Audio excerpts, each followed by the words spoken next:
A cop arrests a 98-year-old black woman for loitering at a payphone, thinking it's just another routine call. But when her chilling words echo in his mind, "You'll regret this," he's thrown into a whirlwind of shocking revelations. Who was she trying so desperately to contact, and what buried truths will haunt him forever? Before we get into the story, comment below where in the world you are watching from today.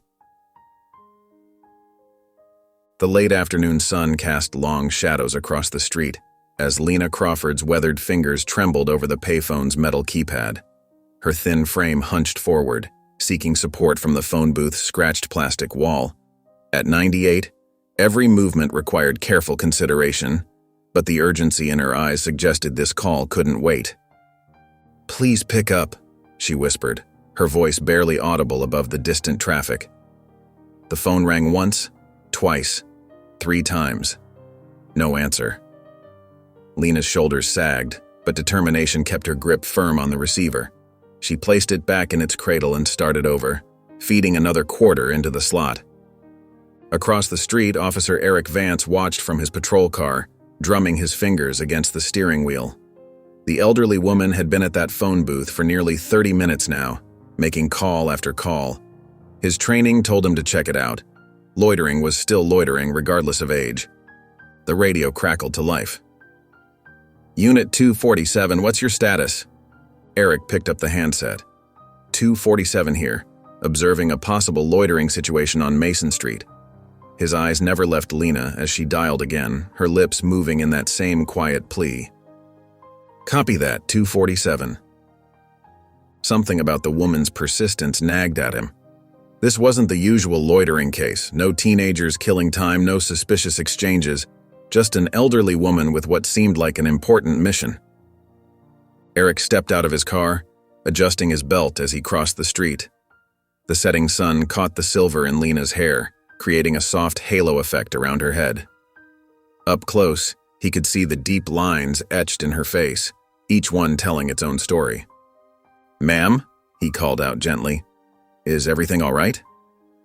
Lena turned slowly, her eyes sharp despite her fragile appearance. "No, officer.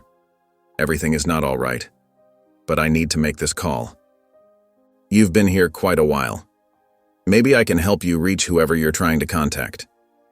"That's very kind," she said, her voice steady despite her shaking hands. "But this is something I must do myself." Eric shifted his weight, uncomfortable with the situation. "I'm afraid I'll have to ask you to move along.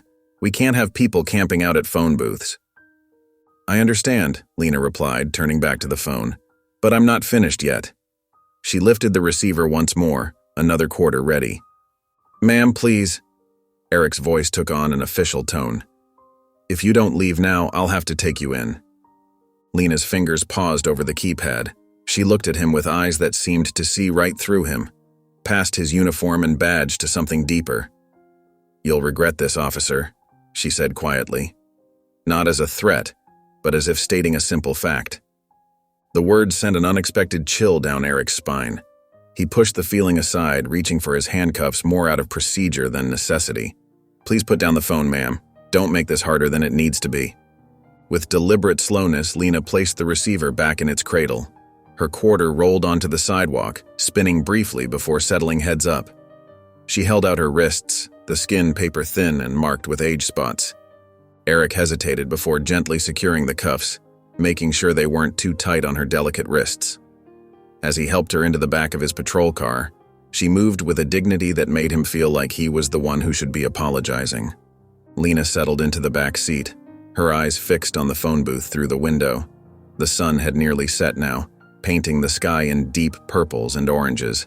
She sat perfectly still, her expression neither angry nor afraid, just resolute, as if she had expected this moment all along. The fluorescent lights of the police station's holding room cast harsh shadows across Lena Crawford's face, but they couldn't dim the quiet strength in her eyes. She sat perfectly straight in the metal chair, hands folded neatly in her lap, looking more like a guest at a formal tea party than someone who'd just been arrested. Eric stood at his desk, watching her through the glass partition while attempting to focus on the arrest paperwork. Something about her composure made his fingers hesitate over the keyboard. Most people brought in for loitering showed some sign of distress, anger, fear, or at least irritation. But Lena's tranquil defiance was different, unsettling. "Date of birth?" he called out through the open door. "March 15th, 1925, she replied, her voice clear and steady. As Eric typed, the phone on his desk rang sharply. He reached for it, his eyes still on Lena. "Officer Vance speaking. This is David Crawford." The voice on the other end was crisp, authoritative. "I understand you're holding my mother, Lena Crawford, on a loitering charge?" Eric straightened in his chair. Everyone in law enforcement knew David Crawford's name, one of the city's most formidable attorneys. "Yes, sir, she was—" "Release her, immediately." David's tone left no room for discussion. "The paperwork for her release will be on your captain's desk within the hour. I trust there won't be any issues?" Eric's mouth went dry.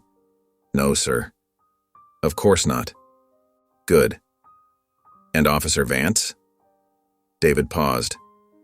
"Let's ensure this doesn't happen again." The line went dead. Eric sat frozen, the phone still pressed to his ear. Through the glass, he could see Lena watching him, a knowing look in her eyes. She hadn't moved, hadn't shown any sign of anxiety about her situation.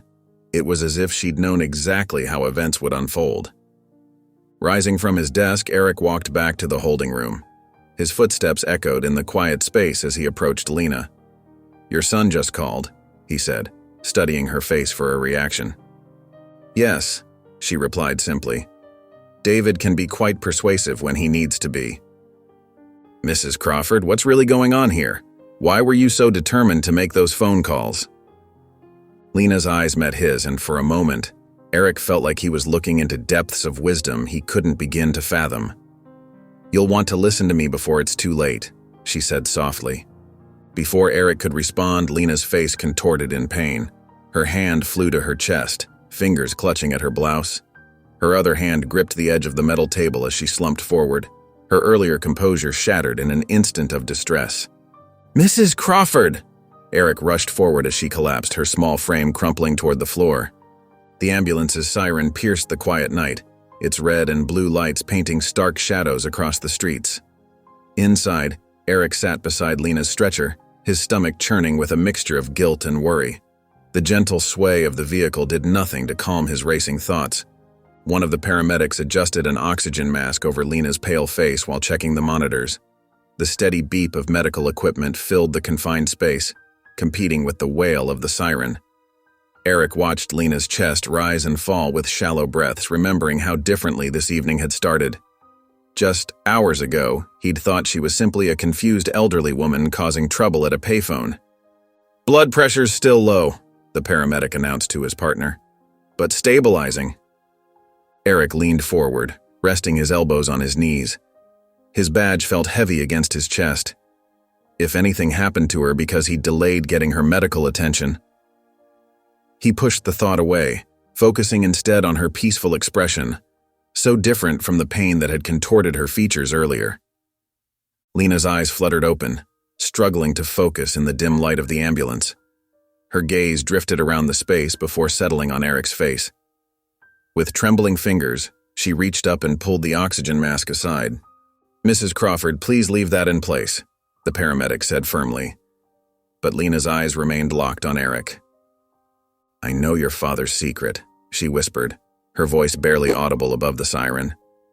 "He wanted me to tell you before I'm gone." Eric felt as if all the air had been sucked from the ambulance.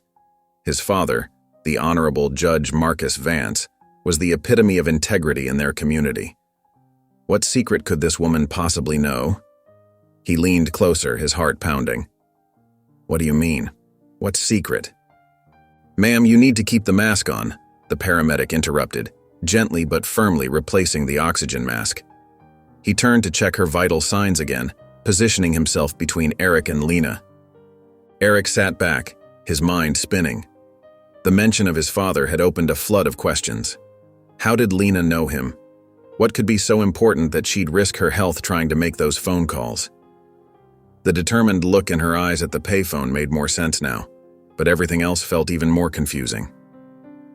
The ambulance slowed as it approached the hospital entrance, its siren cutting off abruptly.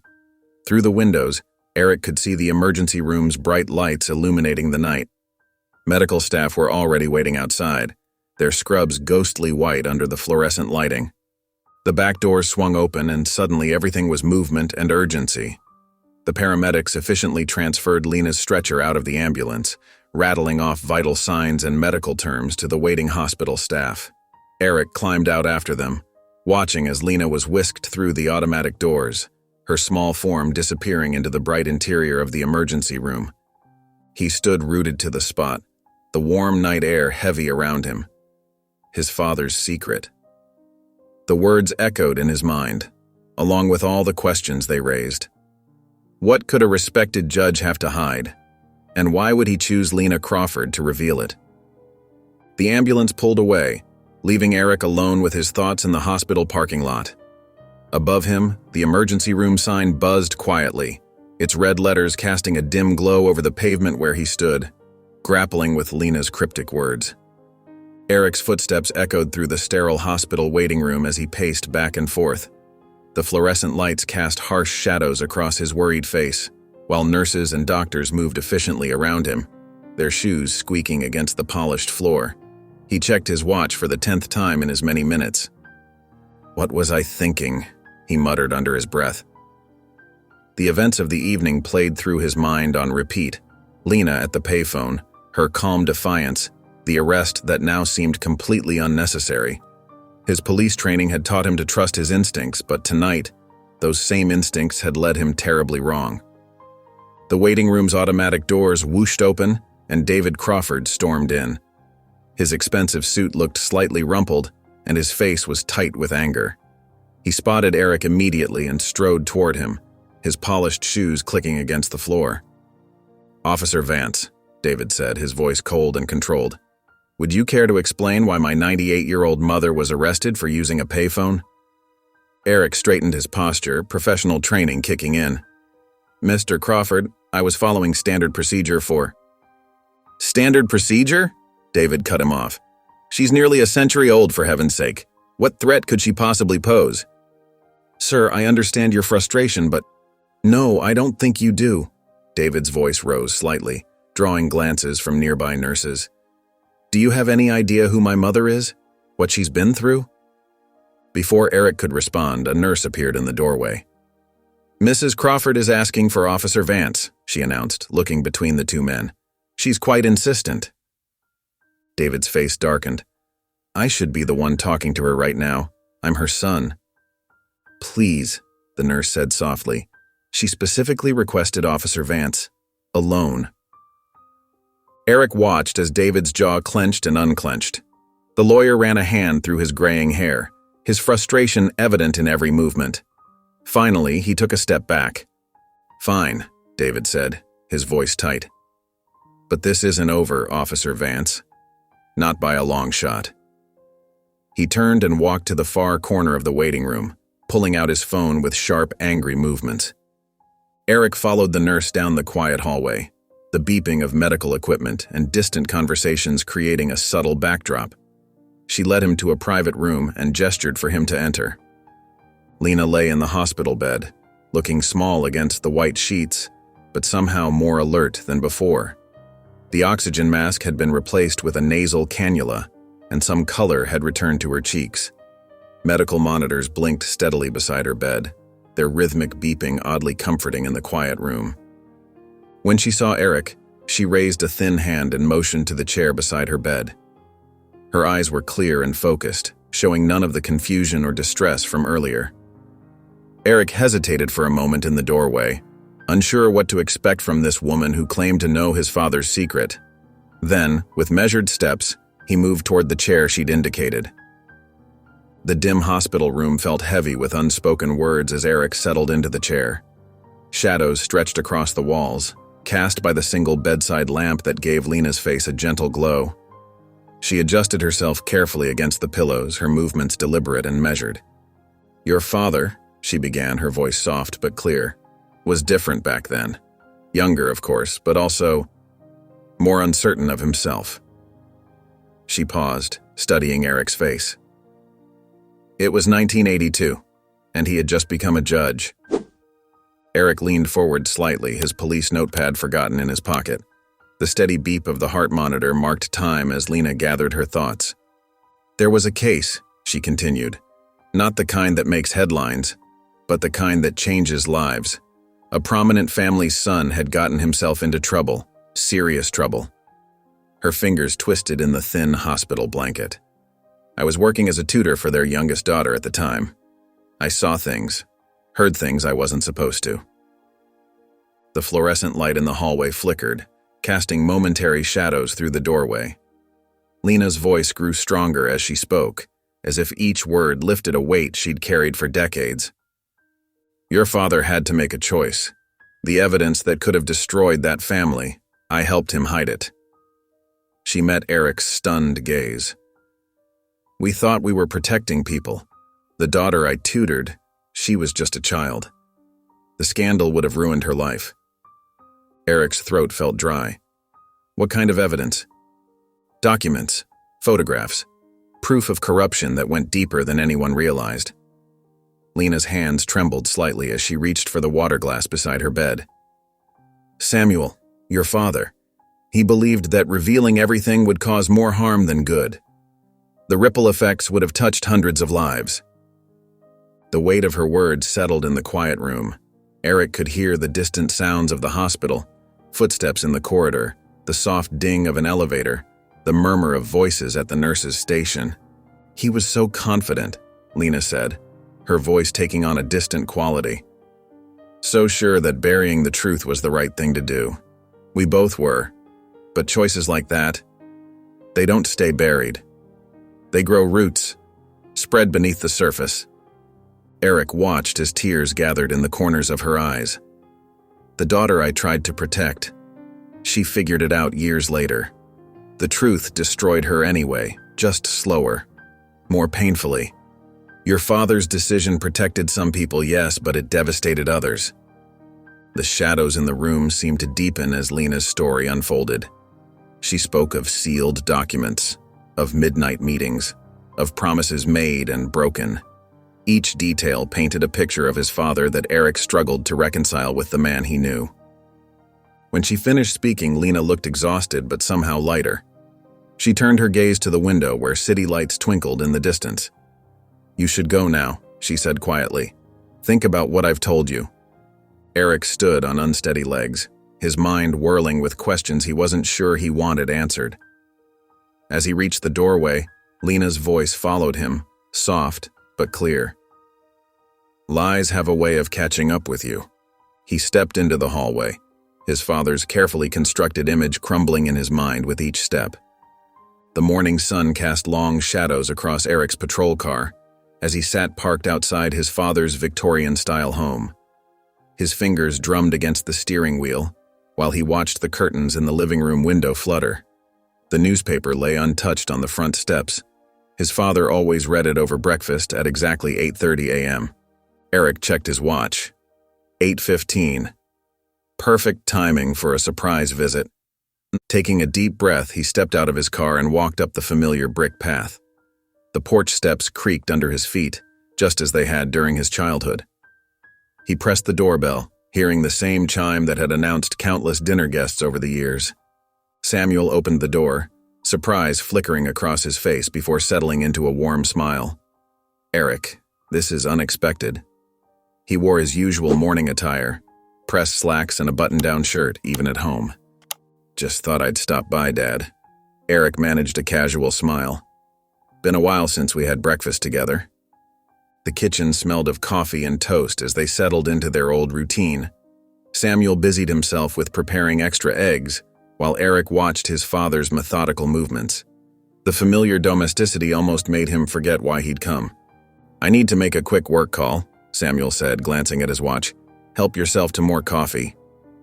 The moment his father's study door clicked shut, Eric moved swiftly through the house. He knew exactly where to look.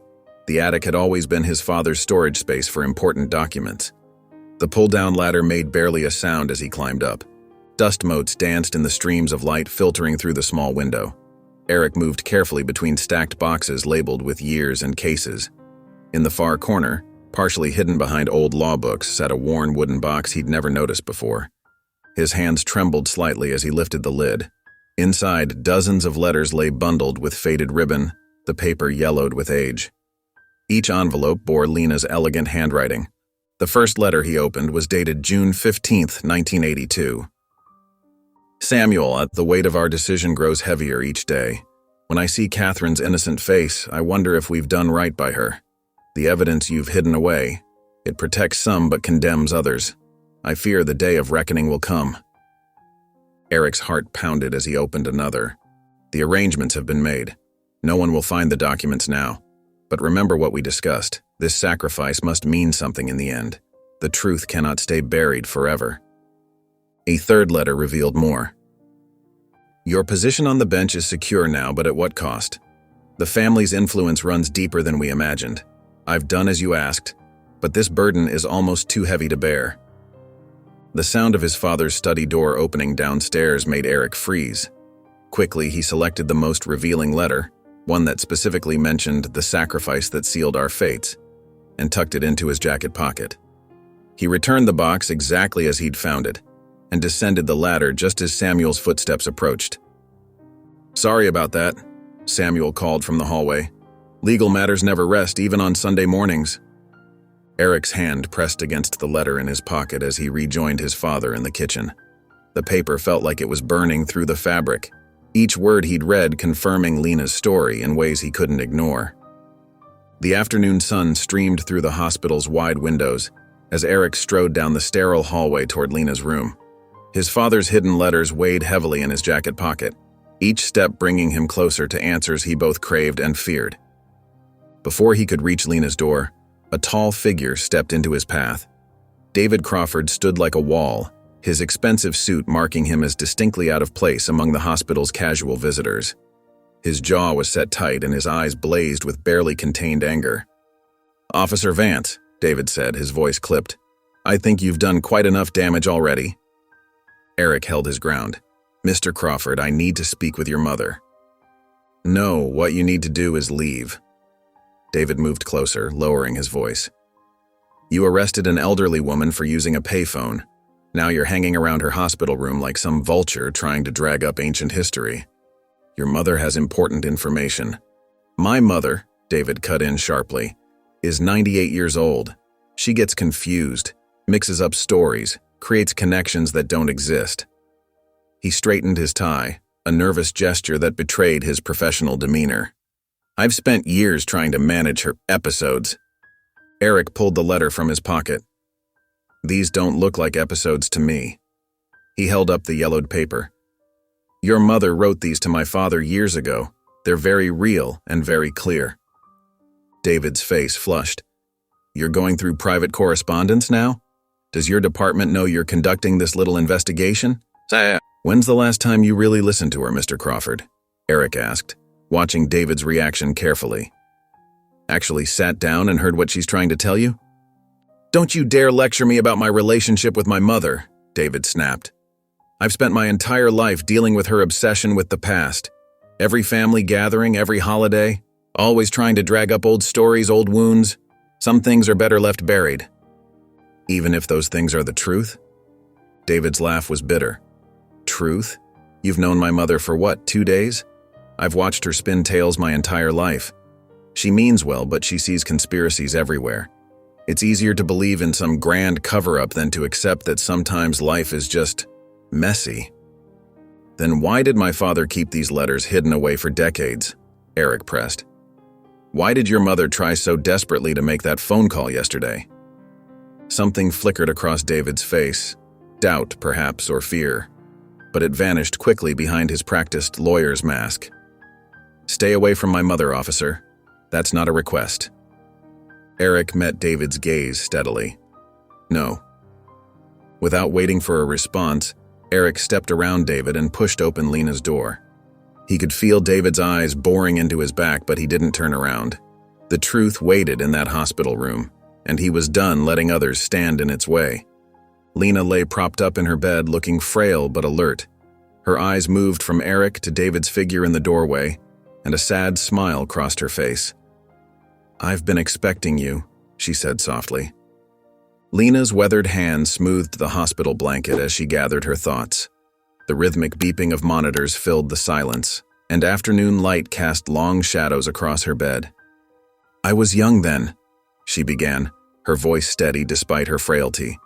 "Fresh out of college with dreams of changing the world through education. The Blackwood family hired me to tutor their children." She paused, looking out the window. They were one of the most influential families in the state. Old money, old connections. Eric pulled his chair closer, noticing how Lena's fingers trembled slightly as she continued. "At first it was wonderful. 3 bright children, eager to learn. But then I started noticing things. Strange meetings late at night, hushed conversations, documents being burned in the fireplace." She turned to face Eric directly. "Your father was already making a name for himself in the legal community. The Blackwoods trusted him implicitly. One night, I overheard something I shouldn't have. Evidence of financial crimes that went far beyond the family itself. It implicated judges, politicians, people whose names still carry weight today." Lena's voice grew softer, heavy with memory. "Samuel, your father. He found me in the library that night. I was terrified, clutching documents that could have destroyed dozens of lives. But instead of threatening me, he sat down and talked to me for hours." She closed her eyes, remembering. "We met regularly after that, usually past midnight in the garden house." Samuel was trapped between his duty to the law and the reality of what exposure would mean. The Blackwood children. They were innocent. Their futures would have been ruined. And the scandal would have shaken people's faith in the entire judicial system. Tears welled in her eyes. "We made a choice, Samuel and I. We buried the evidence, protected the family, but we also made them pay, quietly, over years. The money went to charities, to scholarships for underprivileged children. Your father made sure of that." Eric watched as Lena wiped her eyes with a tissue.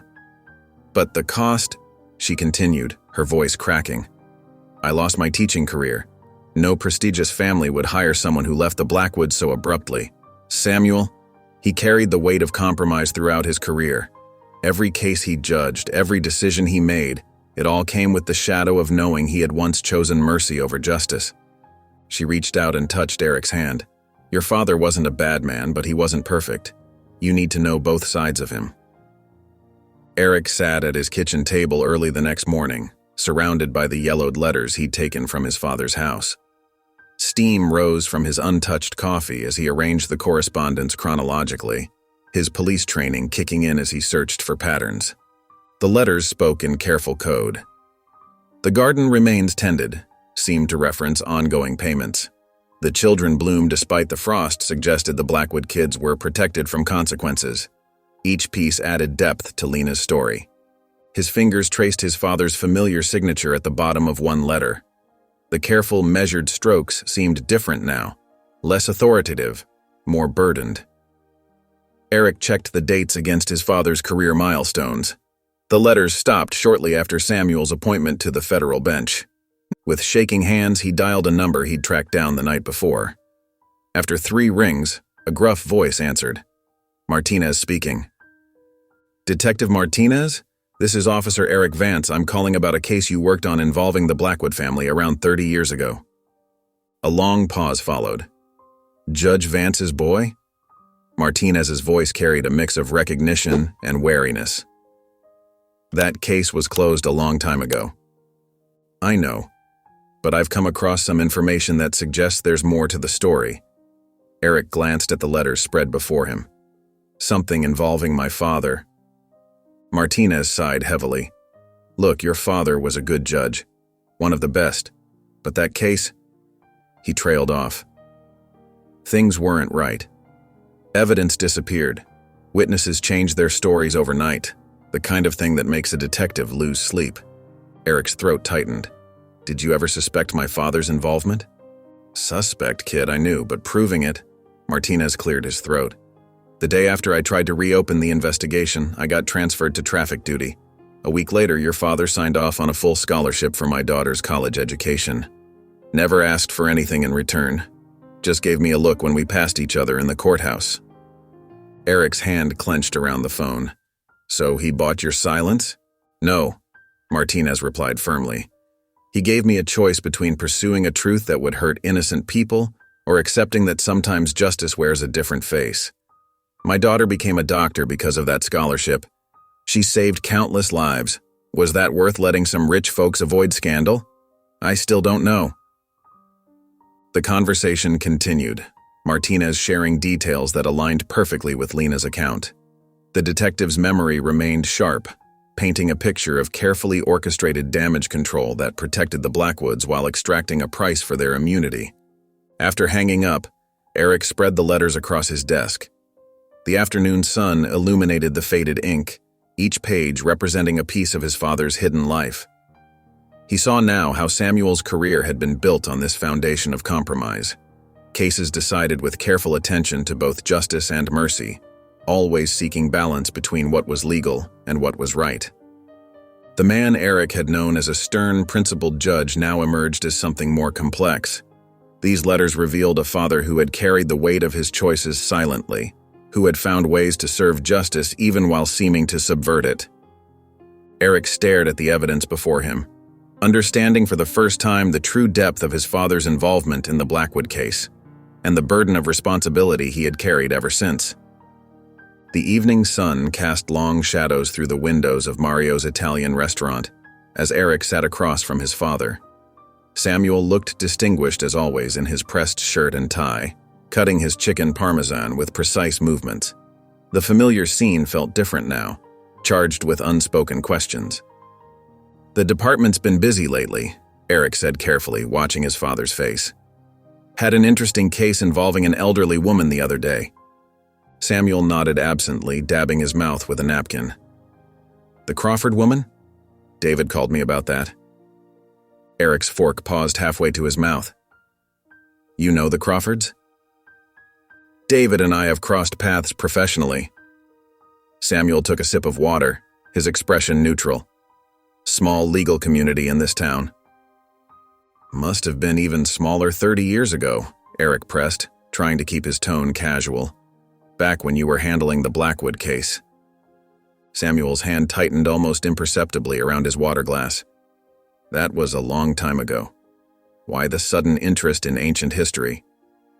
Just curious, some of those old cases are fascinating.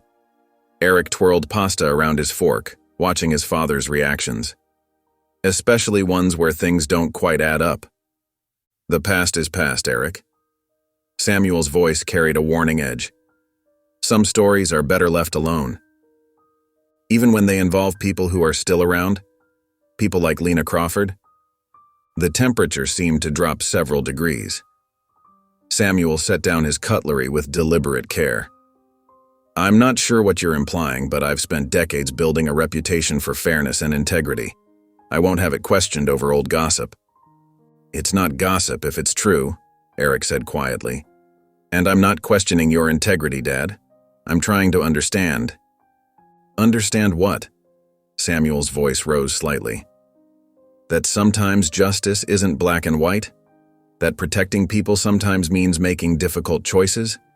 You're a police officer. You should know that better than anyone. There's a difference between difficult choices and covering up the truth. Samuel pushed his plate away, his appetite clearly gone. You don't know what you're talking about. Those were complicated times, with complicated circumstances.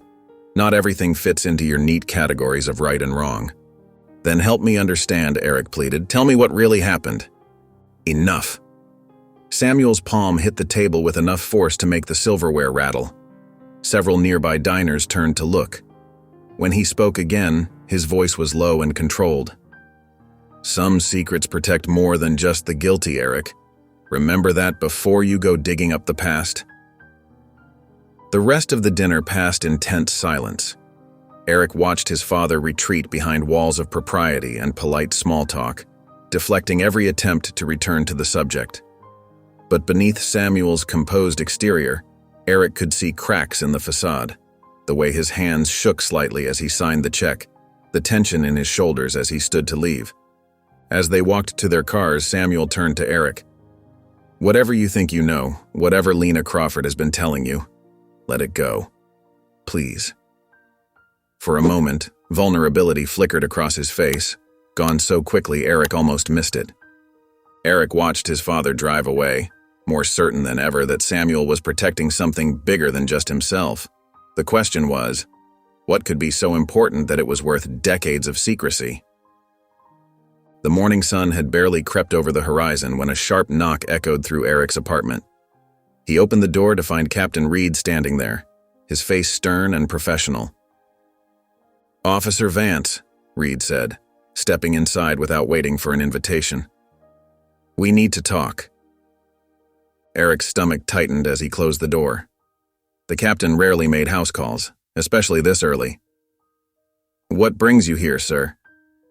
Reed surveyed the apartment, his eyes lingering on the scattered papers and letters on Eric's coffee table. Word travels fast in this town, especially when it involves a rookie officer poking around in a respected judge's past. "This isn't about my father's reputation," Eric said, straightening his shoulders. "It's about finding the truth." "The truth?" Reed's laugh was short and humorless. "You've been on the force, what, 3 years? Let me tell you something about truth in this business. It's rarely worth the cost of uncovering it." "With all due respect, sir."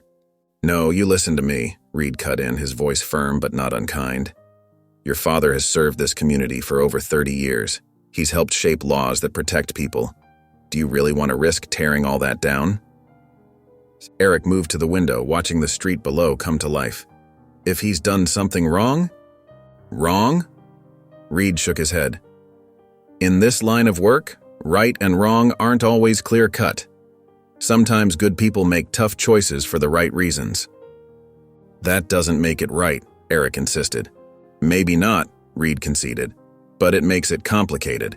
And complicated stories have a way of hurting everyone involved, including ambitious young officers with promising careers ahead of them." The implied threat hung in the air between them. Eric turned to face his superior. "Are you ordering me to drop this, sir?" "I'm advising you as someone who's seen how these things play out." Reed stepped closer, lowering his voice. "The department needs good officers, Eric. Officers who understand when to push and when to let things lie.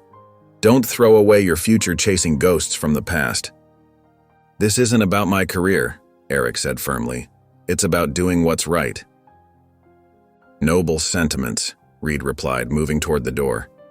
"But nobility doesn't pay the bills or protect your pension. Think about that before you go tilting at windmills." As the door closed behind Reed, Eric felt the weight of institutional pressure bearing down on him. The system was closing ranks, trying to protect one of its own. But as he looked at the letters spread across his table, he knew he couldn't stop now. Whatever the cost, he had to know the truth. The afternoon sun cast long shadows across the hospital parking lot as Eric walked toward the entrance. Before he could reach the doors, a familiar figure stepped into his path.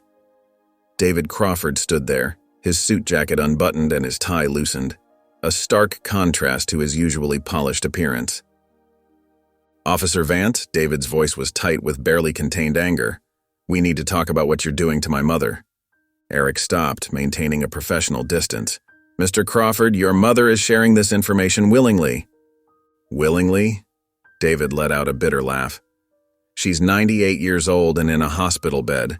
You're taking advantage of a vulnerable woman who's been obsessed with the past for decades." "That's not what this is about," Eric said firmly. David ran a hand through his disheveled hair. "You have no idea what it was like growing up with her.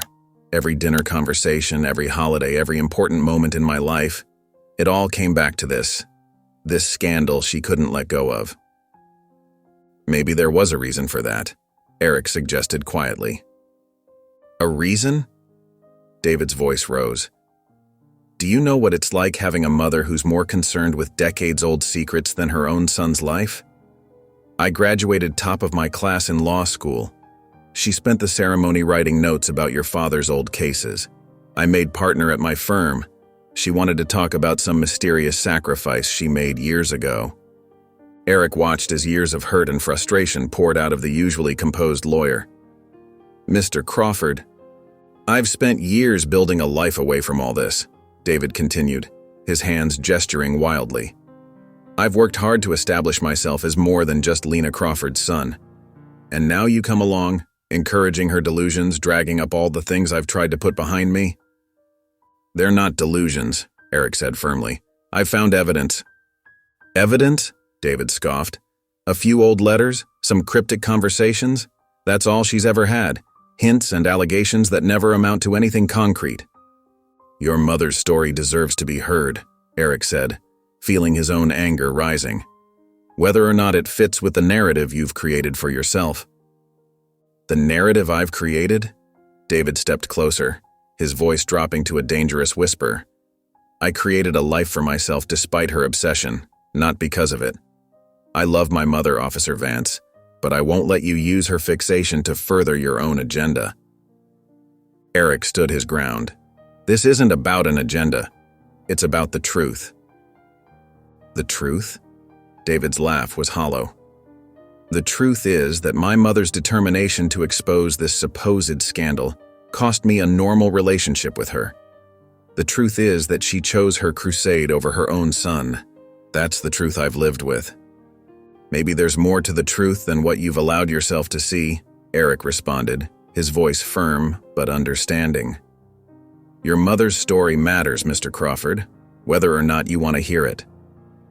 The desk lamp cast a warm glow over the scattered letters as Eric sat in his apartment that evening. His coffee had gone cold, forgotten, as he immersed himself in Lena's words from decades ago. The handwriting was neat but hurried, as if the thoughts couldn't flow onto the paper fast enough.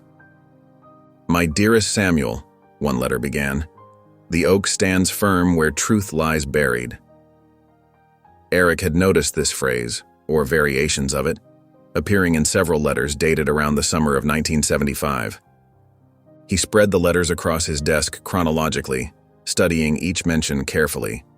His finger traced under the words as he read them aloud. "The old oak watches over our secrets." Another letter mentioned meeting by the guardian oak, and yet another referenced papers safe beneath nature's sentinel. Eric's pulse quickened as he noticed the pattern. The oak tree seemed to be more than just poetic language. It was a marker, a specific location. He grabbed a notepad and started jotting down dates, creating a timeline of when these references appeared most frequently. July 15, 1975, stood out. 3 separate letters mentioned the oak tree on that date, each with slightly different wording, but all hinting at something being hidden or protected there. "What did you hide, Lena?" Eric muttered, rubbing his tired eyes. The letters suggested she had kept detailed records of everything: conversations, meetings, decisions made in secret. But where were those records now? He picked up another letter, this one water-stained and creased from repeated folding. "I've documented everything, Samuel. Every word, every choice, every compromise. Future generations deserve to know the whole truth, not just the convenient parts." Eric sat up straighter, his exhaustion forgotten. A journal. Lena must have kept a journal during that time. The oak tree references weren't just about meetings, they were about where she had hidden her records. The pieces started falling into place. The oak tree had to be somewhere significant to both Lena and his father, somewhere they could meet discreetly but also access easily, somewhere that would still be standing decades later. Eric gathered the letters carefully, placing them in chronological order in a folder. His mind was already mapping out his next steps. Tomorrow morning, he would visit Lena and ask her directly about the oak tree. If his hunch was right, her journal could provide the concrete evidence that had eluded both her and David for all these years. He glanced at his watch, nearly midnight. The hospital's visiting hours wouldn't start for another 8 hours, but Eric knew he wouldn't be able to sleep. Not when he was this close to understanding what really happened in the summer of 1975.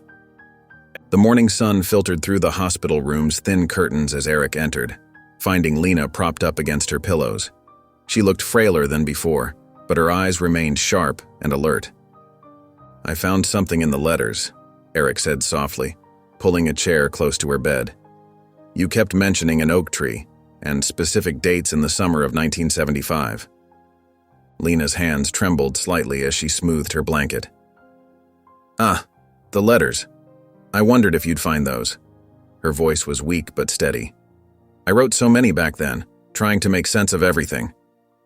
The oak tree, was it a meeting place? Eric leaned forward, watching her expression carefully. Not just a meeting place. Lena closed her eyes, seeming to drift back through the decades. It was where I first decided to keep records. Your father, he didn't know at first. I needed to protect myself, you see. To have proof. Did you keep a journal? Lena's eyes opened, focusing intently on Eric. Yes. Every detail, every conversation. Names, dates, decisions made behind closed doors. She paused, her breathing becoming slightly labored. But the oak tree isn't where you'll find it. Eric reached for the water glass on her bedside table, helping her take a small sip.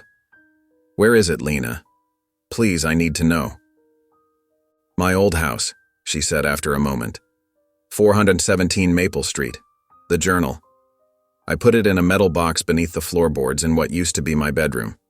Second floor, northeast corner. Her voice grew stronger as the memories became clearer. There's a loose board under where my dresser used to be. You'll know it when you see it. The wood is slightly darker than the others. Eric took out his notepad, writing down the address. Is the house still there? Last I knew, new family bought it years ago. Lena reached out, her thin fingers grasping Eric's wrist with surprising strength. But Eric, listen to me carefully. What's in that journal? It's not just about your father. It's about choices made by good people in impossible situations. Some truths are harder to face than others. I can handle the truth, Eric assured her. But Lena shook her head slowly. It's not about handling it, it's about understanding that sometimes good people make terrible choices for what they believe are the right reasons. She released his wrist, sinking back against her pillows. Promise me you'll remember that when you read it. Eric stood, tucking his notepad into his pocket. I promise, Lena, I'll find the journal. Be careful, she called softly as he reached the door. Some people might not want those old stories brought into the light. Eric nodded, stepping out into the hospital corridor. He pulled out his phone, typing the address into his GPS. 417. Maple Street was across town, in one of the older neighborhoods. As he walked toward the parking lot, he mentally prepared himself for what he might find beneath those floorboards. The old house on Maple Street loomed before Eric, its weathered siding and sagging shutters telling stories of decades past. He parked his car along the curb, double-checking the address against Lena's instructions. A for sale sign swayed gently in the front yard, its paint peeling at the edges. Eric approached the front door, noting the broken doorbell and tarnished brass knocker. Using his police credentials, he'd obtained permission from the real estate agent to inspect the property, citing a routine investigation. The key stuck in the lock, requiring a firm twist before the door creaked open. Stale air and dust greeted him as he stepped inside. Sunlight filtered through dirty windows, casting long shadows across the empty rooms. His footsteps echoed on the hardwood floors as he made his way upstairs, each step groaning under his weight. In the northeast bedroom, Eric oriented himself, trying to imagine where a dresser might have stood decades ago. The floorboards showed lighter patches where furniture had protected the wood from sun damage. He knelt down, running his fingers along the edges of each board until he found one slightly darker than its neighbors. The board lifted easily with a gentle pull, revealing a narrow space beneath. Eric's heart quickened as his fingers brushed against cool metal. He carefully extracted a dented tin box, its surface corroded with age. Inside, wrapped in what appeared to be an old pillowcase, lay a leather-bound journal. The pages had yellowed, but Lena's neat handwriting remained clear and legible. Eric settled cross-legged on the dusty floor and began to read. The first entries described Lena's position as a tutor for the wealthy Henderson family. But as he turned the pages, the story darkened. She detailed late-night conversations with Samuel, then a rising star in the legal community, about evidence of the Hendersons' financial crimes. Samuel came to me today, one entry read. He believes protecting the Hendersons is the only way to prevent widespread economic collapse. Their business supports half the town's workforce, but the cost of silence weighs heavily on us both. Eric's hands trembled as he read about his father's decision to bury evidence that would have incriminated the Hendersons.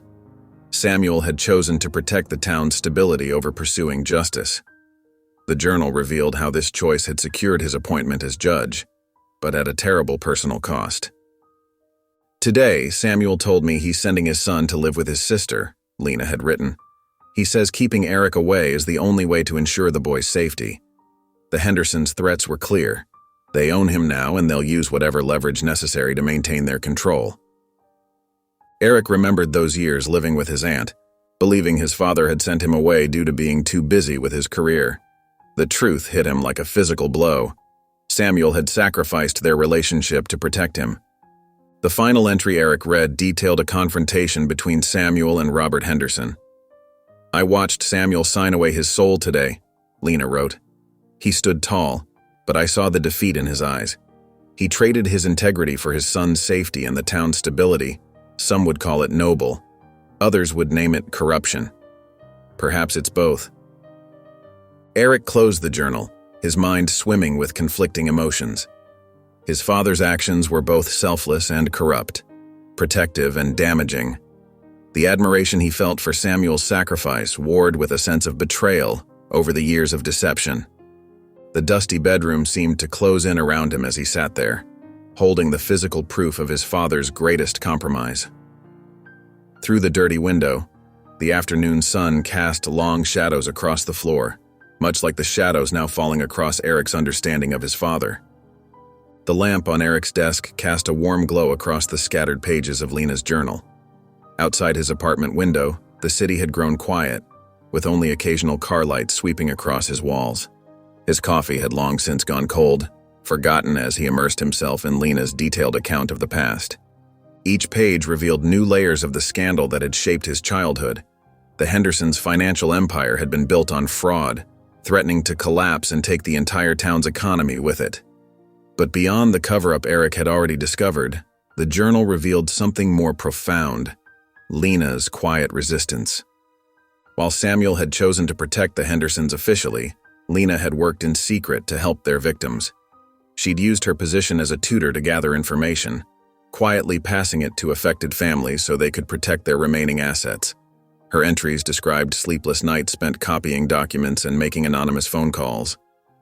"Another family saved their home today," one entry read. "They'll never know it was because of the warning letter I sent. Sometimes doing the right thing means staying in the shadows." Eric's hands shook as he read about the threats Lena endured. The Hendersons had suspected her involvement, but could never prove it.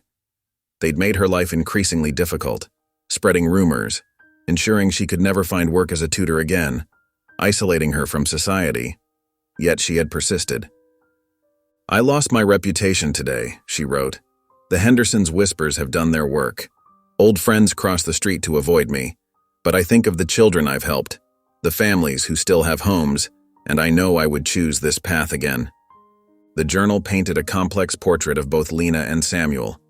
While his father had compromised with power, Lena had found ways to fight it without breaking completely. She had paid dearly for her courage, losing not only her standing in the community, but eventually her relationship with her own son, David, who couldn't understand why she wouldn't let the past rest. Eric read about the night Samuel discovered what Lena had been doing. Instead of exposing her, he had helped cover her tracks, even while maintaining his public support of the Hendersons. "Samuel came to me tonight," Lena wrote. "He said he admired my courage but begged me to be more careful. I saw in his eyes that he wished he could do the same." The final pages of the journal revealed the full weight of Lena's sacrifice. She had given up everything: her career, her reputation, her family relationships, to help others while maintaining the facade that kept the town's economy stable. She had carried this burden alone for decades, watching Samuel rise to prominence while she lived in obscurity. Eric closed the journal, his mind racing with this new understanding. His father's choices suddenly seemed less black and white. Samuel had chosen stability and protection through compromise, while Lena had chosen justice through sacrifice. Both paths had come with heavy costs. The truth lay before him now, documented in Lena's careful handwriting. Eric knew he could no longer avoid confronting his father. Samuel needed to face what his choices had cost, not just himself and his family, but Lena as well. The woman who had fought quietly for justice deserved to have her story heard. Eric gathered the journal and its loose pages, carefully returning them to their protective wrapping. The weight of these revelations settled on his shoulders as he prepared himself for the conversation that would change everything. The morning sun cast long shadows across Samuel's manicured lawn as Eric walked up the familiar path to his father's front door. His hands gripped Lena's journal tightly, its worn pages containing truths that could no longer remain hidden. The doorbell's chime seemed to echo through the quiet morning air. Samuel opened the door, still in his morning robe, coffee cup in hand. His welcoming smile faded as he noticed Eric's serious expression. "Son, what brings you here so early?" Eric stepped inside without waiting for an invitation. "We need to talk about Lena Crawford, Dad, and the Hendersons." Samuel's face hardened, his coffee cup settling onto the nearest table with a sharp clink. "That was a long time ago, Eric. Some things are better left in the past." "Not this time." Eric held up the journal. "I know everything.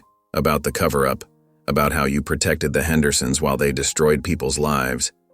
You don't understand the complexity of that situation," Samuel said, his voice taking on the authoritative tone he used in court. "You weren't there." "You're right, but Lena was." Eric opened the journal to a marked page. "Listen to this. Judge Vance came to me tonight, pale and shaking. The Hendersons threatened to collapse the bank if he didn't rule in their favor. He asked me what to do. I told him the truth would set him free, but I saw in his eyes he'd already made his choice." Samuel sank into his leather armchair, the morning light highlighting the deep lines in his face. "You have no idea what would have happened if that family had fallen. The entire town would have collapsed. So you chose to protect the criminals instead of their victims?" Eric's voice cracked with emotion. "I chose to protect everyone." Samuel's fist came down on the armrest. "If the bank had failed, thousands would have lost everything. Sometimes there are no clean solutions." Eric read another passage. "Another family lost their home today. I watched them pack their belongings while the Hendersons host another lavish party. The judge's gavel sealed their fate, but my silence makes me complicit." Samuel's shoulders sagged. Lena never understood. She saw everything in black and white, justice or injustice. But the world isn't that simple. "She understood better than you think," Eric countered. "While you were protecting the Hendersons publicly, she was secretly helping their victims. She lost everything, her career, her reputation, even her relationship with her son, but she never stopped fighting for what was right. And what good did it do her?" Samuel stood up, pacing the room. "Look at her now, alone in that hospital room, still obsessing over the past." "She's not obsessing, Dad. She's trying to make things right." Eric watched his father move restlessly around the room. "And she wasn't wrong about you. You knew what you were doing was wrong, but you convinced yourself it was for the greater good." Finally, Samuel stopped pacing. His shoulders slumped as the weight of decades of justification seemed to fall away. "Yes," he whispered. "Yes, I knew. Every time I ruled in their favor, every time I looked the other way. I told myself I was protecting the town, but I was protecting myself too. My career, my reputation, my future." He looked at Eric with tired eyes. "Does that make me a monster?" Eric stood up, tucking the journal back under his arm. "No, Dad. It makes you human. But humans can also admit when they're wrong." He walked to the door, pausing with his hand on the knob. The morning sun had risen higher now, filling the room with harsh light that left no shadows for hiding. Eric felt both anger and understanding churning inside him. Anger at his father's choices, but understanding of the impossible situation he'd faced. Without another word, Eric walked out, leaving Samuel standing alone in his sunlit living room, surrounded by the comfortable life his compromises had built. The hospital corridor seemed longer than usual as Eric rushed toward Lena's room. A nurse had called him just minutes ago, her voice carrying the weight of urgency that medical professionals try so hard to mask. "Officer Vance, The head nurse caught him before he entered the room. Her face was etched with concern.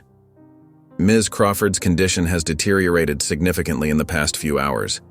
Her heart rate is unstable and her breathing is labored. We're doing everything we can, but... She paused, placing a gentle hand on his arm. You should prepare yourself. She may not have much time left. Eric nodded, his throat tight. Inside the room, the steady beep of monitors filled the air.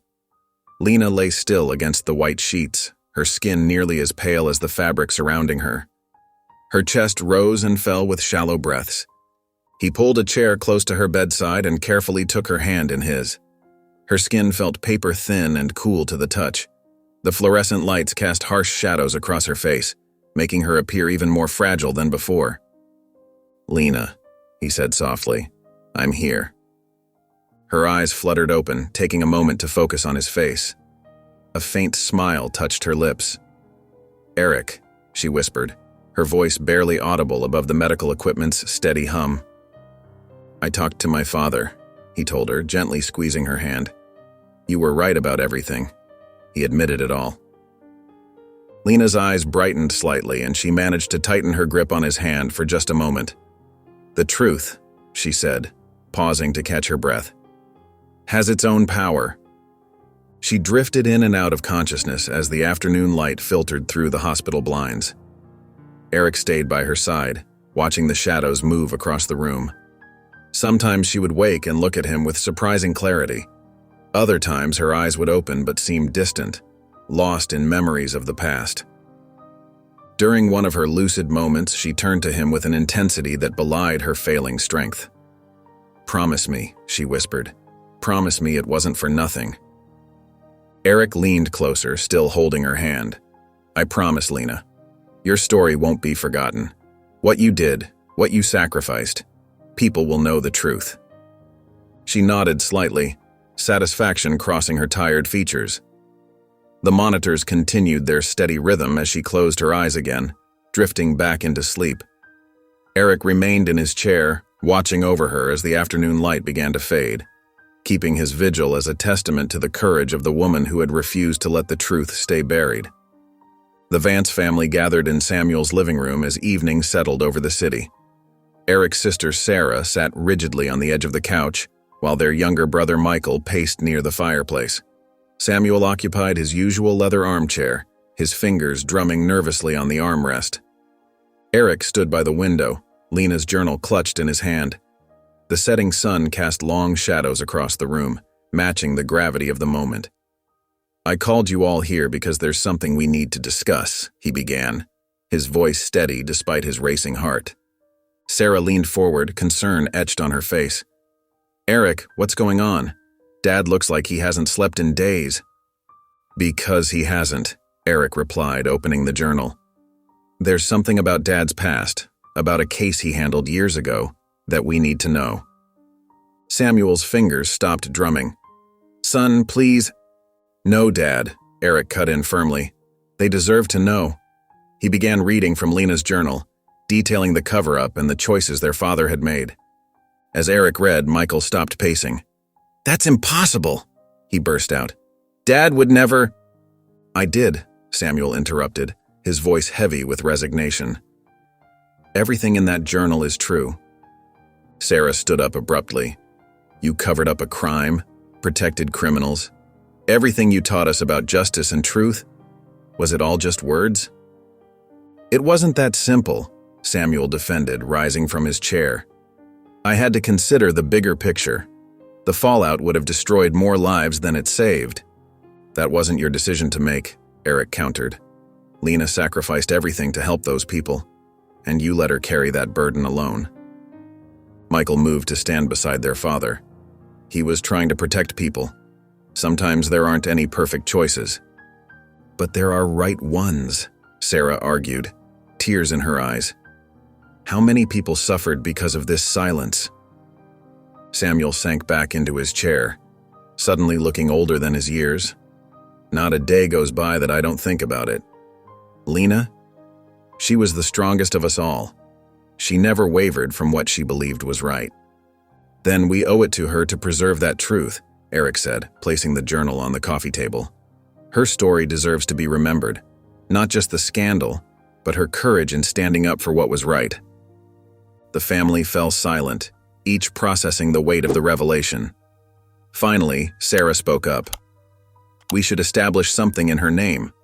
A scholarship maybe, or a foundation for ethics in law. She would have liked that, Samuel said softly, using her story to help others make better choices than I did. The family discussed various ways to honor Lena's legacy, their initial anger gradually giving way to a shared determination to make something meaningful from the truth she had preserved. As they talked, the shadows lengthened across the room, but the heaviness in the air began to lift, replaced by a sense of purpose. Morning sunlight filtered through the hospital room's thin curtains, casting a gentle glow on Lena's face. She looked frailer than ever, but her eyes held their characteristic sharpness as Eric sat beside her bed. "The journal," she said, her voice barely above a whisper. "You must be careful with it, Eric." He leaned closer to hear her better. "What do you mean?" Lena's fingers tightened slightly around his hand. "This story, it's not meant to destroy lives. That was never my intention." She paused, taking a slow breath.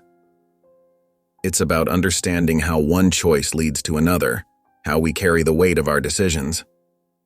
Eric nodded, thinking of his father's haunted expression the night before. "I understand. But don't people deserve to know the truth?" A small smile crossed Lena's tired face. "Truth without compassion is just another form of cruelty. Share it wisely, Eric. Show them how choices ripple through time, affecting not just the moment but generations to come." She shifted slightly in her bed, her eyes growing distant. "You know, in all these years, I've learned something important about redemption. It's not about erasing the past, it's about what you do with the understanding you gain from it." "Like what my family's trying to do now?" Eric asked softly. "Yes," Lena replied. "Your father made his choices. I made mine. But what matters most is how future generations learn from our story." Her voice grew stronger for a moment. "Remember this, Eric. Resilience isn't about never falling. It's about rising every time life knocks you down." Eric squeezed her hand gently. "I'll make sure your story helps others understand that." "Good," she whispered, her eyes growing heavy. "That's all I ever wanted." Her words trailed off as she drifted into sleep, her hand still holding onto Eric's. Her breathing settled into a peaceful rhythm as the morning light continued to fill the room. The evening shadows lengthened across the hospital room as the machines tracking Lena's vital signs beeped steadily. Eric sat on one side of her bed, while David occupied the chair on the other. The tension between them had softened, replaced by a shared vigil. Lena's breathing grew shallower with each passing minute. David reached out and took his mother's hand, his shoulders trembling slightly. "Mom," he whispered, his voice thick with emotion. "I'm sorry I didn't understand sooner." Eric watched as David's professional facade crumbled. The successful lawyer was gone, replaced by a son facing the imminent loss of his mother. "All these years," David continued, "I thought you were living in the past, stuck on old stories. But you were carrying such a heavy burden, trying to protect everyone else." Lena's eyes fluttered open one last time. A faint smile crossed her lips as she looked at her son. Her hand tightened briefly around David's fingers before relaxing. The steady beeping of the heart monitor slowed, then transformed into a single, continuous tone. David's shoulders shook as he pressed his mother's hand to his forehead. Eric felt tears rolling down his cheeks. Though he'd only known Lena for a short time, her impact on his life had been profound. She had shown him the complexity of truth, the weight of sacrifice, and the importance of understanding rather than judgment. The room fell silent except for David's quiet sobs. After a few moments, he looked up at Eric, his eyes red but clear. "She tried to tell me so many times," David said softly. "About the sacrifices, about what really happened. I was too afraid of what it might mean for my career, my reputation. I should have listened." Eric nodded, understanding the regret in David's voice. She knew you loved her, he said. She never stopped trying to protect you, even at the end. David wiped his eyes and straightened in his chair. Thank you for being here with her, for listening when I wouldn't. Eric reached for Lena's journal, which sat on the bedside table. He held it carefully, feeling the weight of its pages, each one filled with Lena's careful documentation of truth and sacrifice. She wanted her story to help people understand, Eric said, looking at the worn cover. Not to punish anyone, but to show how our choices affect others. David nodded, his gaze fixed on the journal. She was always wiser than I gave her credit for. He took a deep breath. Will you make sure her wishes are honored? That her story is shared the way she wanted? Eric held the journal close to his chest, feeling the responsibility of Lena's final request. I promise, he said firmly. Her truth will help others understand the power of their choices and the strength it takes to stand up for what's right. The room grew quieter as the hospital staff came in to attend to final arrangements. Both men stood in silence, each holding on to their own memories of Lena Crawford, a woman who had carried her burden with dignity and grace until the very end. The autumn sun streamed through the tall windows of the community center as Eric adjusted the microphone stand. Behind him, a large banner read, "The Lena Crawford Foundation for Educational Opportunity." Rows of chairs filled quickly with community members, local officials, and families eager to support the new initiative. Samuel Vance sat in the front row, his posture straight but his eyes soft with reflection. David Crawford stood near the podium, reviewing his notes one last time. The past month had transformed both men, their shared connection to Lena bringing an unexpected understanding between them. Eric stepped up to the microphone, his voice steady as he addressed the crowd. A month ago, we lost someone extraordinary. Lena Crawford wasn't just a teacher or a guardian of truth. She was a beacon of hope who believed education could change lives. He opened Lena's journal, carefully turning to a marked page. I'd like to share an entry that captures who Lena was. She wrote, "Today, I taught young Maria her first Shakespeare sonnet. Her eyes lit up when she understood the meaning. This is why I teach, to see that spark of recognition, that moment when knowledge becomes power. Every child deserves this chance." David took the podium next, his professional demeanor softened by emotion. My mother spent her life fighting for others' opportunities.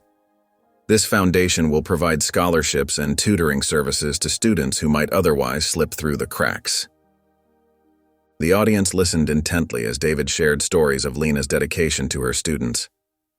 She never turned away a child eager to learn, he said, his voice catching slightly. Even when circumstances forced her to leave her formal teaching position, she found ways to help students in need. Samuel stood next, surprising many in the audience. Lena Crawford taught me something valuable in her final days, he said, his usual judicial authority replaced by humility. She showed me that true justice includes making amends and creating positive change. As the ceremony continued, Eric shared more passages from Lena's journal, carefully chosen to highlight her devotion to education while respecting the privacy of those involved in the past events. The words painted a picture of a woman who had turned her own struggles into a mission to help others. Members of the audience dabbed at their eyes as they listened to Lena's words. Her descriptions of helping struggling students, her belief in second chances, and her unwavering commitment to truth resonated deeply with everyone present. The Foundation's first initiative, announced by David, would provide full scholarships to 10 students from disadvantaged backgrounds. These scholarships, he explained, represent everything my mother believed in, that education can break cycles of poverty and injustice. As the event drew to a close, people lingered, sharing their own memories of Lena or expressing their support for the Foundation's mission. The atmosphere was charged with purpose and hope, exactly what Lena would have wanted. A former student of Lena's, now a teacher herself, approached Eric with tears in her eyes. Mrs. Crawford would have loved this, she said softly. She always said that education was the key to changing lives. Eric watched as people continued to discuss the Foundation's goals, making pledges and offering to volunteer. Lena's story had touched something deep in them all, transforming her personal sacrifice into a legacy of hope and opportunity. The soft glow of the desk lamp cast long shadows across Eric's apartment as he sat in his favorite armchair. The leather was worn in places, comfortable from years of use, much like the journal that now rested on the side table beside him. His fingers traced the weathered cover of Lena's journal, feeling every crack and wrinkle in its aged surface. The events of the past few weeks played through his mind like scenes from a movie. He remembered the determination in his father's eyes when they finally had their confrontation, the mix of defiance and resignation as Samuel admitted to his role in the cover-up. The memory of Lena's peaceful expression in her final moments brought a lump to his throat. Eric picked up the journal and opened it carefully, the pages rustling softly in the quiet room. His eyes fell on an entry from decades ago, written in Lena's neat, precise handwriting. "Sometimes I wonder if what I do matters. Today I helped Tommy with his reading. He struggled with every word, but when he finally read that sentence on his own, his whole face lit up. It wasn't a grand gesture or a world-changing moment, but I saw something shift in that boy. These small acts of courage and kindness, they're like pebbles dropped in a pond. We may never see where the ripples end, but they keep moving outward, touching lives we'll never know about." The Foundation's launch event had proved Lena right. Eric had watched as person after person stood up to share how Lena had influenced their lives. A teacher who had once been her student now taught underprivileged kids. A businessman who credited his success to her early encouragement had pledged a significant donation to the Foundation. His chest tightened as he remembered Lena's final days in the hospital. Even then, she had maintained her quiet dignity, her unwavering belief in doing what was right. Her words about truth, having its own power, echoed in his thoughts. The pride he felt in helping preserve her legacy mixed with a deep sadness for the sacrifices she had made.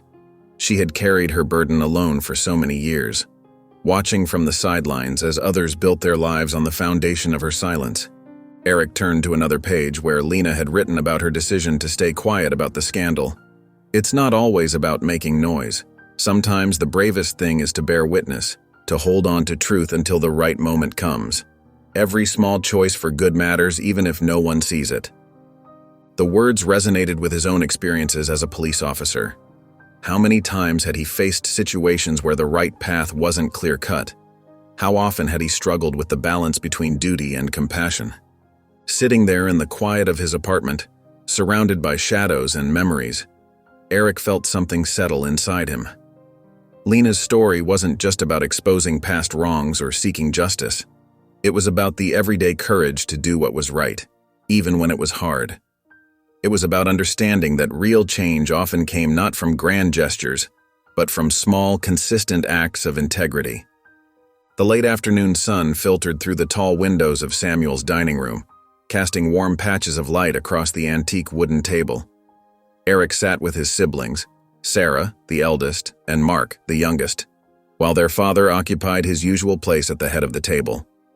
The room felt smaller somehow, more intimate than Eric remembered from childhood dinners.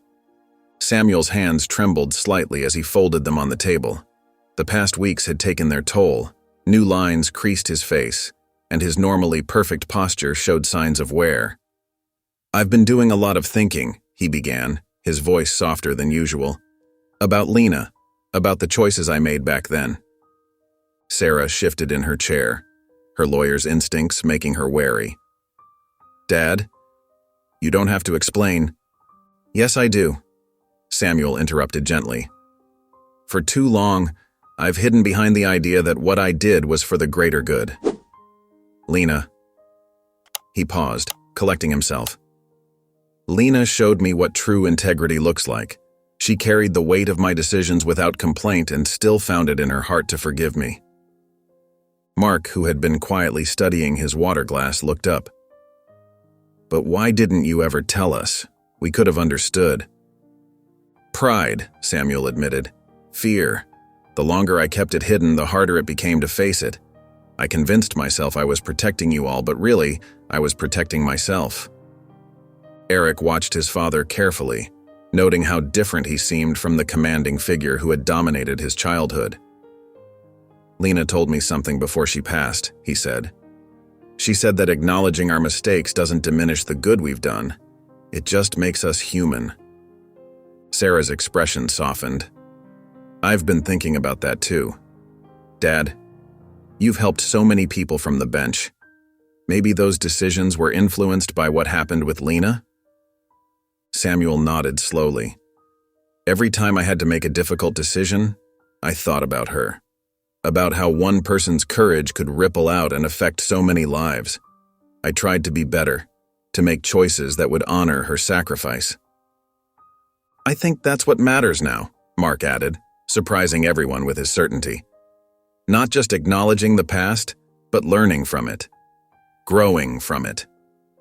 The family fell quiet as their longtime housekeeper, Mrs. Chen, brought in a steaming pot of soup, Samuel's favorite recipe. The familiar aroma filled the room, bringing with it memories of countless family dinners. We can't change what happened, Eric said, breaking the silence. But we can choose how we move forward. The foundation is already making a difference. Maybe that's part of Lena's legacy too, showing us that it's never too late to make things right. Samuel reached for the soup ladle with unsteady hands. Sarah gently took it from him, beginning to serve everyone as she had done since their mother passed. The simple act seemed to bridge something between them all. I want you all to know, Samuel said, watching as his children settled into their meal, how grateful I am. Not just for your understanding, but for your willingness to face this truth with me.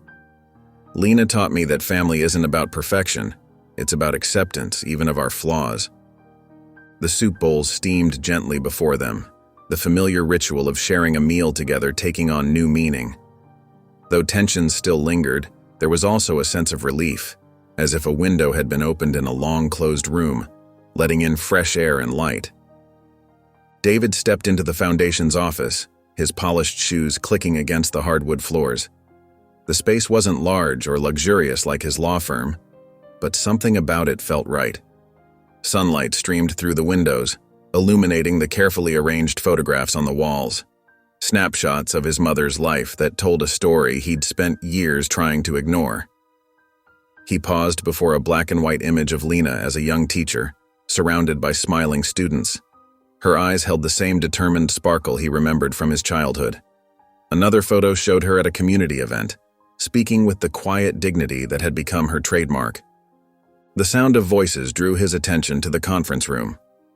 3 young students sat around the table with Eric, who was explaining the scholarship program. David lingered in the doorway, watching. Your essays really stood out, Eric was saying. Each of you has shown the kind of resilience Mrs. Crawford believed in. One of the students, a girl with thick glasses and worn clothes, spoke up. I read about her in the paper, how she stood up for what was right even when it cost her everything. That's the kind of person I want to be. David's throat tightened. He'd spent so long seeing his mother's obsession with the past as a burden, but here was someone who saw it differently, who saw strength where he'd only seen weakness. Another student, a boy with calloused hands that spoke of hard work, added, My grandmother always says that doing the right thing isn't about getting credit. Mrs. Crawford proved that. She helped people without asking for anything in return. Eric noticed David and waved him in. This is Mrs. Crawford's son, David. He's one of our board members. The students turned to him with eager eyes, and David found himself sitting down with them. They shared their stories, of struggling families, of dreams that seemed impossible, of determination that wouldn't quit. Each one reminded him of his mother in different ways. My mom works 3 jobs, the third student explained. When I told her about this scholarship, she cried. She said people like Mrs. Crawford make the world better just by being in it. David's chest ached with a mixture of pride and regret. He'd spent years building walls between himself and his mother's legacy, focusing on his career, his reputation. But sitting here, listening to these young people speak about her with such reverence, something shifted inside him. After the meeting, David wandered through the office again. He stopped at a shelf where a familiar photograph sat in a simple frame. Lena in her garden, her face peaceful as she tended to her roses. It was one of the last pictures taken before everything changed. With gentle hands, he picked up the frame. The glass reflected his own face alongside his mother's smile, Without hesitation, he tucked it under his arm and headed back to his car. In his office at the law firm, David cleared a space on his desk. He placed the photograph where he could see it clearly, not hidden away in a drawer or faced toward the wall, but proudly displayed. The afternoon light caught the glass, making his mother's smile seem to glow. The morning sun cast long shadows through the precinct windows as Eric settled into his desk. The familiar buzz of phones ringing and officers chatting filled the air, but something felt different today. He touched the corner of his notebook where he'd tucked a small photo of Lena, her wise eyes reminding him of everything she'd taught him. His first case of the day landed on his desk. A young man named Marcus Thompson caught shoplifting food from a local store. Typically, Eric would have processed the paperwork without much thought, but today he paused. Lena's voice echoed in his mind. Every person has a story worth hearing. When Marcus was brought in, Eric noticed his threadbare jacket and the dark circles under his eyes. Instead of launching into the standard procedure, Eric offered him a cup of coffee. "Tell me what's going on," Eric said, his voice gentle but firm. Marcus stared at the floor. "I lost my job last month. My little sister's sick, and Mom can't cover all the bills." His hands trembled around the paper cup. "I know it was wrong, but I didn't know what else to do." Officer Reynolds, passing by, shot Eric a skeptical look. "Going soft on them now, Vance?" Eric ignored the comment. He remembered how Lena had always looked beyond surface judgments, seeking the deeper truth. "Have you tried reaching out to local assistance programs?" he asked Marcus. "Didn't know where to start," Marcus admitted. For the next hour, Eric made calls to local food banks and job placement services. He connected Marcus with a counselor who specialized in helping families in crisis. Instead of simply processing charges, he worked with the store owner to arrange community service hours. "Why are you doing all this?" Marcus asked, confusion clear on his face. Eric thought of Lena's journal entries about small acts of kindness creating ripples of change. Because sometimes people need a chance, not a punishment. Throughout his shift, other officers noticed Eric's changed approach. Some shook their heads, muttering about wasted time. But Officer Chen watched with interest as Eric handled each case with careful consideration. "That was different," Chen said during their lunch break. "The way you handled the Thompson kid. Usually, we'd just process and move on." Eric stirred his coffee thoughtfully. "I learned recently that justice isn't always about following procedures. Sometimes it's about seeing the whole picture and finding ways to actually help." By afternoon, word had spread about Eric's new approach. Captain Reed called him into his office, but instead of the expected reprimand, he found his superior looking contemplative.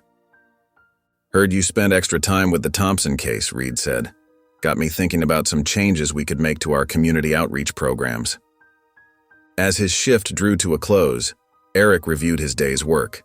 The paperwork had taken longer, and some colleagues still gave him doubtful looks, but he felt a deep sense of satisfaction.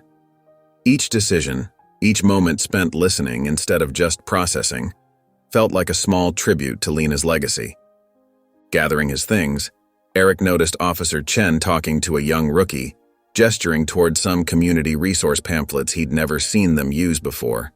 He smiled, thinking of Lena's words about the quiet ripple effect of small, courageous acts. The afternoon sun warmed the quiet hillside as Eric made his way through the cemetery's winding paths. In his hands, he carried a bouquet of vibrant wildflowers, purple coneflowers, black-eyed Susans, and delicate Queen Anne's lace. He'd found the passage in Lena's journal where she wrote about picking these same flowers as a child, describing how their untamed beauty always lifted her spirits. The polished granite of Lena's headstone gleamed in the sunlight. Eric knelt down and carefully arranged the flowers in the bronze vase. His fingers traced the engraved letters of her name, remembering her gentle strength and unwavering determination. "Hello, Lena," he said softly, his voice carrying in the peaceful stillness. "I brought your favorites." He settled onto the grass beside her grave, feeling the warmth of the sun on his shoulders. "The foundation is doing amazing work," he continued, smiling. "We've already helped 15 students start college this year. You should see their faces when they receive their acceptance letters. It's exactly what you would have wanted." He paused, picking at a blade of grass. David's really stepped up. He spends every Tuesday afternoon mentoring the scholarship recipients. I think he finally understands what you were trying to teach him all those years. Eric's voice grew softer as he shared more personal news.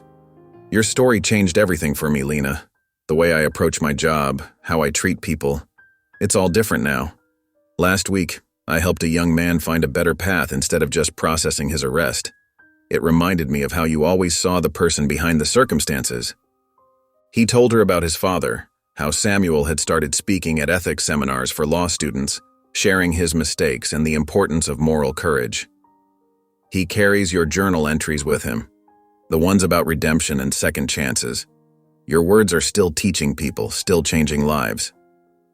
The other officers used to think I was crazy when I started taking extra time with cases, trying to understand the whole story like you did. But now? Eric chuckled softly. Now we're developing new community outreach programs. Captain Reed says it's making a real difference. The afternoon light shifted, casting long shadows across the grass. A gentle breeze stirred the wildflowers, carrying the sweet scent of summer. Eric felt a deep sense of peace settle over him, the kind that comes from knowing you're exactly where you're meant to be. Thank you, Lena, he said, his voice full of gratitude. Thank you for your courage, for trusting me with your story, for showing me what integrity really means.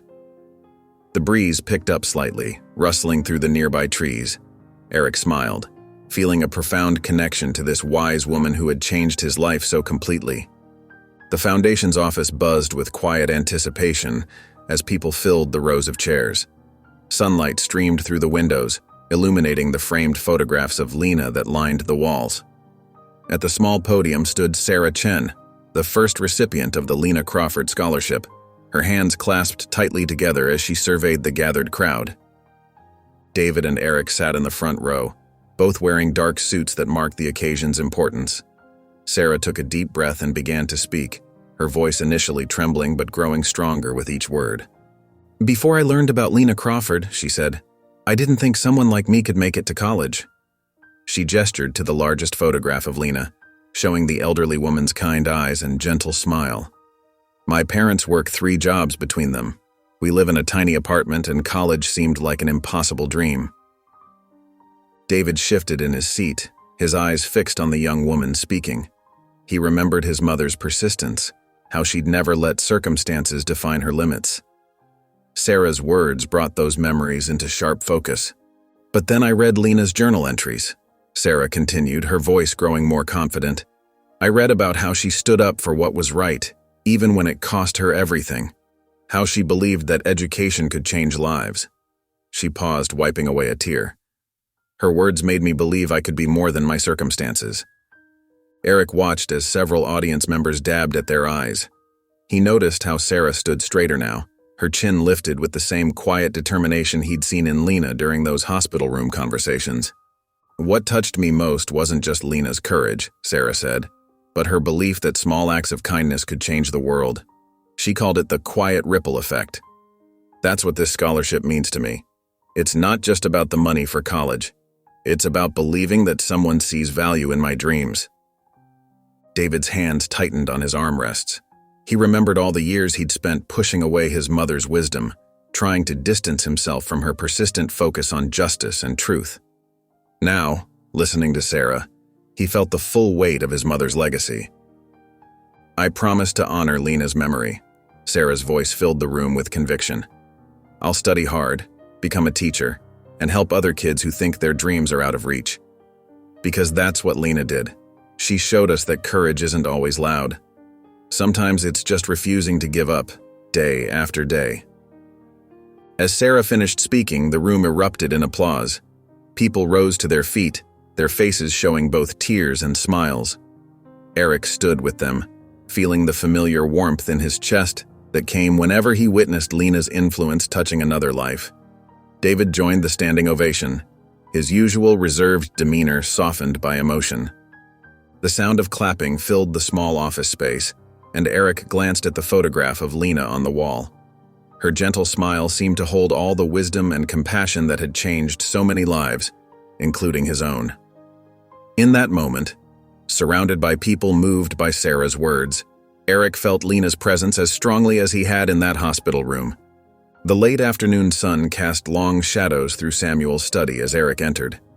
His father sat in his old leather armchair, looking smaller and more fragile than Eric remembered. The room smelled of old books and wood polish, a familiar comfort from Eric's childhood that now felt heavy with unspoken words. "Son," Samuel said, his voice rougher than usual. "Please, sit down." He gestured to the chair across from him, his hand trembling slightly. Eric settled into the chair, noting the stack of manila folders on the side table. His father's eyes, though tired, held a determination he recognized from countless courtroom photographs. "I've been thinking about Lena," Samuel began, "and about what you discovered." He reached for one of the folders with shaking hands. This was the Henderson case, the one that changed everything. Eric leaned forward as his father opened the folder, revealing yellowed newspaper clippings and court documents. "The Hendersons were powerful people," Samuel continued. "Their oldest son had killed someone in a drunk driving accident. They wanted it buried." His voice cracked slightly. "I told myself I was protecting the community. The Hendersons employed half the town. If their business failed, hundreds would lose their jobs." Samuel's fingers traced the edge of an old photograph. But Lena, she saw right through it all. She was the boy's tutor, you see. She knew his character, knew he needed to face consequences to change. He looked up at Eric, his eyes glistening. "She fought me on it. Said we were teaching him that money could erase responsibility." Eric watched his father's shoulders sag under the weight of the memory. "The pressure was immense," Samuel admitted. "The governor called personally. But Lena, she never wavered. She resigned her position rather than stay quiet. When she threatened to go public, I had to make a choice." Samuel's voice grew quiet. "I chose what I thought was practical over what was right. I convinced myself it was for the greater good." He shook his head slowly. "But Lena chose integrity, even though it cost her everything. Her job, her reputation, her relationship with David." Samuel reached for Eric's hand, his grip surprisingly firm. "She was stronger than me, son. She carried the weight of my decision all these years, watching that boy grow up without ever facing consequences. He went on to hurt more people, and she carried that knowledge too." Tears rolled down Samuel's cheeks. "I want you to know I'm sorry. Sorry for the burden I placed on her. Sorry for not having her courage. The good I tried to do later in my career, it was because of her. She showed me what real integrity looked like." Eric felt his own eyes growing wet as he squeezed his father's hand. "Dad, I understand now. You were trying to protect people in your way." Samuel nodded slowly.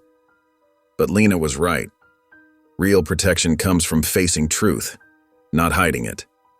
He looked at his son with clear eyes. "Can you forgive an old man who took too long to learn that lesson?" "Yes," Eric said simply, understanding that his father's flaws and strengths were both part of who he was. "I forgive you, Dad." The community center buzzed with activity as people filed in for the Lena Crawford Memorial event. Sunlight streamed through tall windows, illuminating photographs of Lena that lined the walls, images capturing different chapters of her remarkable life. Eric stood near the podium, watching as the seats filled with faces both familiar and unknown. David adjusted his tie nervously beside him, clutching note cards in his trembling hands. "I had no idea so many people knew Mom," David whispered, his eyes scanning the growing crowd. Sarah Chen, now a successful pediatrician, was the first to share her story. "I was struggling in school when Mrs. Crawford tutored me," she said, her voice warm with emotion. "But she taught me more than just academics. She showed me how to stand up for what's right even when it's hard." More stories followed. An elderly man described how Lena had helped his family during financial hardship, quietly arranging for his children to receive free tutoring. A retired teacher recalled Lena's unwavering support when she faced workplace discrimination. When David stepped up to speak, his professional demeanor softened. "My mother wasn't perfect," he began, his voice catching. "For years, I misunderstood her dedication to truth as stubbornness. I saw her persistence as obsession." He paused, collecting himself. But she knew something I didn't, that integrity isn't just about following rules. It's about having the courage to face difficult truths and stand by them, no matter the cost. Eric's turn came next. He shared the story of meeting Lena at the payphone, drawing gentle laughter from the crowd. "She taught me that justice isn't always found in law books," he said. "Sometimes it's in the quiet choices we make, the moments when we choose to listen instead of judge, to understand instead of assume." As the afternoon light began to fade, volunteers passed out candles to the gathered crowd. Mrs. Rodriguez, one of Lena's oldest friends, stood up unexpectedly. "Lena once told me," she said, her voice carrying across the hushed room, "that every candle lit against darkness matters, no matter how small." She lifted her candle. She was our light in so many ways. One by one, the candles were lit, passing the flame from person to person. The warm glow illuminated faces young and old, each person touched by Lena's quiet courage and unwavering compassion. David and Eric stood together, their candles joining the others, watching as the light spread through the room. In that gentle radiance, they saw their mother and friend reflected in countless acts of kindness, her legacy living on in every life she had touched. The late afternoon sun cast long shadows through the precinct's community outreach office windows as Eric watched another group of teenagers sign up for the mentorship program. Their excited chatter filled the room, mixing with the shuffling of papers and occasional bursts of laughter. "Officer Vance?" A young girl with bright eyes approached him. "Is it true that this program started because of a story about an old lady and a payphone?" Eric smiled, remembering that fateful evening. "Her name was Lena Crawford," he said, "and she taught me that sometimes the most important moments in our lives come when we least expect them." The office walls now displayed photographs from foundation events alongside police community service awards. A framed copy of Lena's favorite journal entry hung near his desk. "Every small act of courage creates ripples we may never see." As he watched the young people filling out their forms, Eric thought about how much had changed in the months since Lena's passing. The foundation had already awarded 12 scholarships, and 3 of the recipients were now volunteer tutors themselves. David had transformed too, channeling his legal expertise into pro bono work for underprivileged families. Even the precinct felt different. What started as a small mentorship initiative had grown into a comprehensive youth program. Officers who once focused solely on enforcement now spent time teaching conflict resolution and leadership skills. Captain Reed, initially skeptical, had become one of the program's strongest supporters after seeing its positive impact on community relations. Eric's own approach to police work had shifted fundamentally. He found himself taking extra time with each case, looking beyond surface appearances to understand the human stories beneath. Just last week, he'd helped a troubled teenager find a part-time job instead of arresting him for shoplifting. Samuel's health had stabilized, and he'd begun sharing his experiences with law students, emphasizing the importance of ethical decision-making and moral courage. The weight of his past choices remained, but he'd found a way to turn those lessons into teaching moments for others. As the last few participants finished their paperwork, Eric noticed a familiar face in one of Lena's photographs on the wall. Her gentle smile seemed to carry the same quiet wisdom that had changed so many lives, including his own. Walking through the office, Eric straightened a few chairs and collected scattered pens. The setting sun painted the room in warm hues, reminding him of those long conversations in Lena's hospital room. Her words still echoed in his mind. The truth has its own power. Outside, the evening air carried a crisp freshness that made the stars seem especially bright. Eric paused before heading to his patrol car, looking up at the vast expanse above. "Thank you, Lena," he whispered into the quiet night. The words felt both personal and profound, acknowledging not just what she'd taught him, but the continuing impact of her legacy. If you enjoyed the story of Lena, I handpicked this next story that you will enjoy. Please don't miss this one. Click here to watch it.